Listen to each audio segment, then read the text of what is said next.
সিন্ধু জলবন্টন চুক্তি স্থগিত করে ভারত পাকিস্তানকে জল দেওয়া বন্ধ করায় চীনের তরফে প্রচ্ছন্ন হুমকি আসে। তারাও ভারতের জল আটকে দিতে পারে। আর সেখানেই ছিল ভারতের মাস্টার স্ট্রোক, যার দৌলতে চীনের পুরো সাপ্লাই চেইন রাতারাতি ধূলিসাৎ হয়ে যেতে পারে।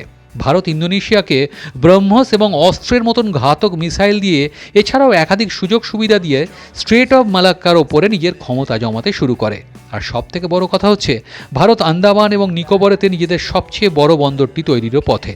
তাই চায়না যদি এমন কথা ভেবেও থাকে, তো সবার প্রথম চায়নার জন্য স্ট্রেট অফ মালাক্কা বন্ধ হবে। ফলত ভারত মহাসাগরে চায়নার ঢোকাও বন্ধ হয়ে যাবে, যার অর্থ তাদের ৮০% ক্রুড অয়েল আমদানি এবং একাধিক পণ্য চলাচল ব্যাহত হয়ে বিপর্যস্ত হবে তাদের সামগ্রিক পরিকাঠামোটাই।